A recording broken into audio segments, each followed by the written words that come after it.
Hey everyone, let's dive into today's explainer where we are exploring the absolutely fascinating legend of Mahavatar Babaji. This is a figure who doesn't just bridge the gap between ancient Himalayan mysticism and modern spiritual evolution, but completely redefines it from the ground up.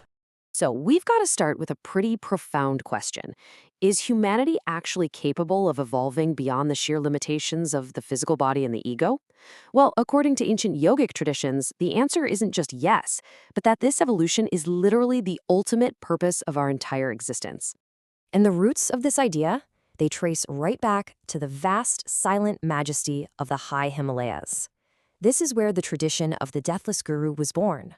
Up in these secluded, freezing peaks is where the story of an ageless master began, someone who's supposedly been steering humanity's spiritual destiny for centuries. Just listen to this quote from his premier disciple, Lahiri Mahasaya. Whenever anyone utters with reverence the name of Babaji, that devotee attracts an instant spiritual blessing. That right there really captures the sheer magnitude of Babaji. To millions of people, he isn't some dusty historical figure from the distant past. He's an immortal master whose guidance is felt instantly the second you call on him. Part 1. The Enigma of the Deathless Himalayan Yogi. Now, legend says Babaji has been around since the 2nd or 5th century CE. And why stick around so long? Well, he retained his physical form for one very specific divine purpose: to be the ultimate bridge between the human and the divine. He's said to remain on Earth just to give us concrete proof of our own unimaginable potential. Moving on to Part 2, a miraculous 1861 encounter. The story takes a massive turn in 1861 on Dunagiri Mountain. In what is easily one of the most awe-inspiring moments recorded in the famous book Autobiography of a Yogi, Babaji is said to have materialized an entire golden palace literally out of thin air. Talk about ultimate Himalayan real estate, right? And he did this all just to free his disciple Lahiri Mahasaya from his very last earthly attachment. It's the kind of moment that completely challenges our entire understanding of physical reality. Part 3. Reviving Ancient Kriya Yoga. But it wasn't just about performing miracles. Babaji handed Lahiri Mahasaya a huge responsibility: reviving a highly practical spiritual science that had been lost during the Dark Ages. This is Kriya Yoga. It accelerates awakening through 3 really methodical steps: breath control, deep meditation, and ultimately a state of profound inner silence. The beauty here is that instead of relying on blind faith, it actually offers a scientific technique so you can directly experience divine consciousness for yourself. Which brings us to Part 4, the sacred spiritual lineage. Let's track the incredible ripple effect of Babaji's mission across history. In 1861, he initiates Lahiri Mahasaya. Fast forward to the late 19th century, and Lahiri Mahasaya teaches Sri Yukteswar. Then, in 1915, Sri Yukteswar trains Paramahansa Yogananda. Finally, in 1920, Yogananda brings Kriya Yoga all the way to the West. It's this perfect timeline showing exactly how a secret Himalayan practice was systematically readied for the global stage. And Yogananda was the one specifically chosen by Babaji to carry this message across the oceans. He ended up speaking to these massive packed crowds, introducing literally millions of people to the radical idea that true fulfillment is found inside us and that they can directly experience it firsthand. You can really see how these teachings just exploded, taking root simultaneously in the East and the West.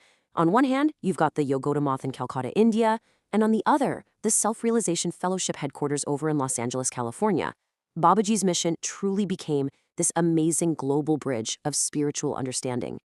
All right, Part 5, the ultimate pilgrim experience. Even with that massive global impact, modern seekers still want to go back to the source. And that source is the remote, unhurried village of Kukuchina in the Almora district of Uttarakhand. Sitting at 7,000 feet above sea level, completely far from the noise of the modern world, this little village serves as the literal gateway to Babaji's cave. When you trek up Panduk Holy Mountain, you're immediately hit by this deep, otherworldly silence. There's this luminous atmosphere in the Komon Hills that honestly starts working on your mind and your heart way before you even reach the cave itself. If we break down the actual physical trek, it's pretty surprising. It only takes about 25 to 30 minutes to hike from the YSS site up to the cave. So it's this really short physical hike for a journey that's meant to span lifetimes. It firmly grounds all this mystical lore into real, physical steps that you can actually walk today. And when pilgrims finally step into that small, intimate hollow of the cave, they almost always describe this indescribable, absolute tranquility. As one visitor noted, it feels as though a few yogis are still meditating in their subtle bodies there, and the world is oblivious to them. It's like centuries of deep spiritual intention are permanently captured right there in the rock. Finally, part 6, the inner evolution. As we wrap up this explainer, we really have to ask, what does all of this mean for us today? Well, Babaji's ultimate message isn't just about a single guy achieving immortality. It's a massive call to action for all of us. We are invited to evolve beyond our physical bodies, to transcend our egos and our fears, to recognize a deeper unity of consciousness, and most importantly, to establish peace inside ourselves before we ever expect to find it out in the world. Because at the end of the day, whether you are sitting in a remote Himalayan cave or visiting a quiet sanctuary like the Self-Realization Fellowship Lake Shrine, the core teaching is exactly the same.